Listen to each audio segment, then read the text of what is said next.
চিংড়ি মাছের এই রেসিপি তৈরির জন্য চুলায় একটি প্যান বসিয়ে দিয়ে সেখানে তেল দিয়ে দিয়েছি। তেলটা গরম হয়ে এলে দিয়েছি পেঁয়াজ কুচি, তারপর এটাকে গোল্ডেন ব্রাউন করে ভেজে নিয়েছি। তারপর দিয়েছি পেঁয়াজ বাটা, তারপর এটাকে আবারও ভালোভাবে ভেজে নিয়েছি।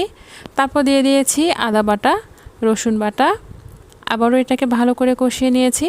এরপর দিয়েছি জিরা গুঁড়া, হলুদ গুঁড়া, মরিচ গুঁড়া, লবণ, সাদা এলাচ। এটাকে আবারও ভালোভাবে কষিয়ে নিয়েছি। তারপর দিয়েছি বাদাম বাটা, এখানে চীনা বাদাম বাটা দিয়েছি। তারপর এটাকে ভালোভাবে কষিয়ে নিয়ে এর মধ্যে দিয়ে দিয়েছি চিংড়ি মাছ। চিংড়ি মাছগুলো দেবার পর এটাকে আবারও ভালোভাবে কষিয়ে নিয়ে তারপর পানি দিয়ে সেদ্ধ করে নিয়েছি।